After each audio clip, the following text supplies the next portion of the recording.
Perwakilan pemerintah Indonesia di kota Jeddah, Arab Saudi mulai memproses pemulangan jenazah Halimah, TKI yang meninggal karena penyakit TBC di kolong jembatan di Jeddah. Sebelumnya pihak KJRI sempat kesulitan mengidentifikasi jenazah Halimah karena identitas yang tumpang tindih. Doa bersama bagi Halimah. Para TKI ini bersimpati akan nasib rekan mereka yang akhirnya meninggal di kolong jembatan Jeddah. Halimah dengan penyakit TBC-nya tinggal di kolong jembatan Jeddah selama 2 bulan, tanpa pengobatan yang memadai, tanpa tempat tinggal yang layak. Halimah akhirnya menyerah pada penyakitnya. Kini jasadnya masih tersimpan di Rumah Sakit King Abdul Aziz, Arab Saudi. Perwakilan pemerintah Indonesia menyatakan proses pemulangan jasad Halimah akan makan waktu karena kisruhnya identitas Halimah. Jadi memang ada masalah ya. Karena ini orang itu tidak beridentitas, jadi karena kita kasih identitas dari PT, maka mereka akan menelusuri majikannya. Sispot TKRN, atau sistem komunikasi yang oleh Depnaker, dan kita terima dari PT yang mengirimkannya, ternyata beda alamat, beda tanggal lahir, beda status perkawinan, dan macam-macam, tapi dapat dipastikan bahwa ini memang orangnya yang itu ya. Halimah berangkat sebagai TKI ke Saudi melalui proses resmi dengan paspor dan visa resmi. Tapi kemudian ia melarikan diri dari majikan dan akhirnya bergabung di kolong jembatan ini. Halimah hanyalah satu dari ratusan potret TKI yang menghadapi masalah di negeri orang. Butuh penanganan pemerintah yang lebih solid, lintas bidang, untuk menyelesaikan buramnya potret TKI kita. Tim Liputan Amnesia TV melaporkan. Halimah binti Kohar harus meregang nyawa di bawah jembatan layang di kota Jeddah, Arab Saudi. Halimah yang mengaku mempunyai masalah dengan majikannya, sehingga ia harus lari dan berkumpul bersama ratusan TKI lainnya hidup di bawah kolong jembatan. Dan sebelum meninggal, kepada SCTV, Halimah yang sedang sakit paru-paru menyatakan keinginannya untuk bisa pulang ke tanah air. Tetapi harapannya tidak bisa terkabul dan harus menghembuskan nafas terakhirnya di kolong jembatan Kandara di kota Jeddah. Dan bersama saya sudah ada Bapak Abdul Kohar, ayahanda Halimah. Pak Abdul Kohar, saya berbelasungkawa karena tahu atas meninggalnya Halimah. Terima kasih. Pak Kohar, kita mau melihat dulu tayangan di layar. Apakah benar ini Halimah binti Kohar? Karena terdapat beberapa nama Halimah dengan binti yang lain. Kita akan lihat bersama-sama di layar. Apakah ini Pak? Iya, Halimah? Iya. Ini Halimah binti Kohar? Iya. Iya, itu nggak salah, itu betul. Ini putri Bapak ya? Putri keberapa Pak? Ketiga. Kapan terakhir Bapak berkomunikasi dengan Halimah, Pak Kohar? Ada 1 minggu itu, tolong Bapak ini sama kakaknya minta diusahakan, minta pulang ke Indonesia dikarenakan saya sakit udah ada tahan, nggak mau meninggal di luar negeri. Halimah menceritakan bahwa ia menderita penyakit TBC? Iya, ya batuk, gitu, asma. Baik, kita dengar kembali Pak. Kita sempat mewawancara Halimah di kolong jembatan di kota Jeddah. Kita lihat wawancaranya bersama-sama di layar.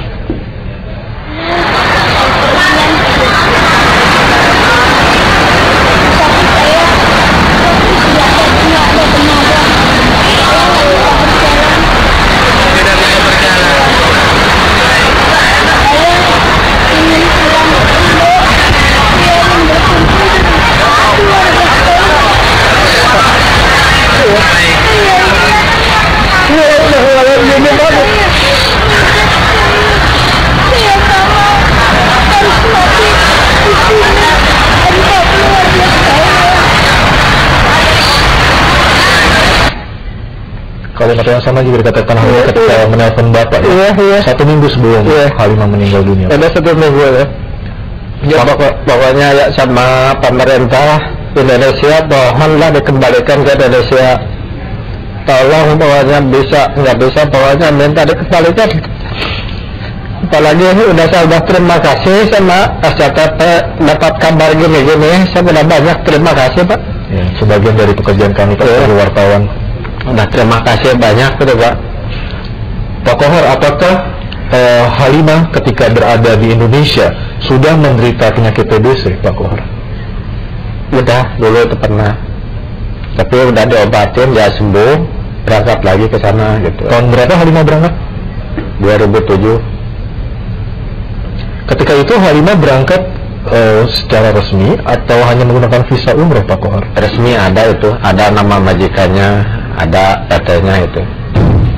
Dan selama Halimah bekerja di Arab Saudi sejak tahun 2007, apakah Halimah pernah pulang ke Cianjur Pak? Belum pernah, cuman pernah ngirim uang ke kakaknya itu. Nah setelah habis ngirim sampai saat ini enggak ya ketemu ya ini udah di bawah jembatan itu. Jadi minta tolong, nah saya Halimah minta dikembalikan ke Indonesia, bagaimana caranya? Tolong Pak, katanya, cuman gitu aja. Apakah Halimah bercerita juga bahwasanya ia lari dari majikannya karena tidak cocok bekerja di majikan tersebut Pak? Saya tuh masalah itu nggak tahu, soalnya rupanya ini baru rupanya ya, dia punya penyakit, tahu misalnya dipulangkan ke situ, atau bagaimana saya juga nggak tahu gitu.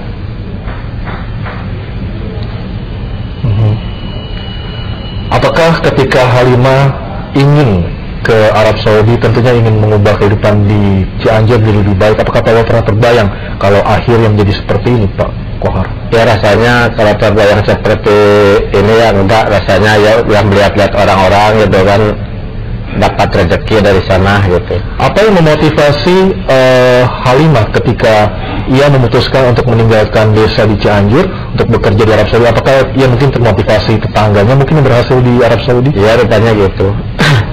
Jadi dia ikut-ikut gitu, jadi mau ke sana gitu. Apakah selama ini Halimah menjadi tulang punggung keluarga Pak? Iya itu kan nomor ketiga itu. Jadi saya sudah ibunya meninggal, nah dia kan di sama mbahnya. Nah terus ikut mbahnya di Haurwangi. Terus saya itu kan punya anak sekian, sekarang udah 7 anak saya itu. Nah saya biasa usahalah nyari untuk makan anak-anak gitu kan, ya rasanya itu kasihan sama bapak saya itu sama saya itu, jadi ikut sama orang lain kerja ke Arab Saudi. Artinya juga atas restu dari bapak ya, berangkat ke Arab Saudi ya. Meskipun kondisi kesehatan Halimah ketika itu sudah mengidap penyakit TBC Pak Kohar ya dulu ya belum berapa, cuman udah diobatin udah sembuh gitu kan. Itu kan obatnya untuk 6 bulan bisa sembuh gitu kan sama dokter itu. Apakah ketika ia berangkat kondisi sudah membaik, kondisi penyakit TBC, dan ketika ia berada di Arab Saudi, apakah Halimah dalam berkomunikasi atau menelpon bapak di Cianjur pernah mengeluhkan penyakitnya kambuh Pak? Ya sesudah itu 1 tahun saya udah sakit lagi di sana katanya gitu. Ya di situ udah sakit lagi, jadi nggak ada itu ini lagi, nggak ada ya misalnya nelfon lagi sama kakaknya, nggak ada. Apakah Halimah mengatakan bahwasanya ia pernah berobat ke dokter seperti itu untuk mengobati penyakit TBC ini? Ya pernah, nggak sembuh-sembuh katanya. Di sana jadi perantauan itu. Oke. Pak, proses pemulangan jenazah Halimah ke tanah air mungkin bisa memakan waktu berminggu atau berbulan-bulan. Kabar terakhir yang dapat dari Jeddah seperti apa Pak Kohar? Barusan dari sana saya dengar itu ya mudah-mudahan bisa dicepatkan jenazahnya dikembalikan ke Indonesia.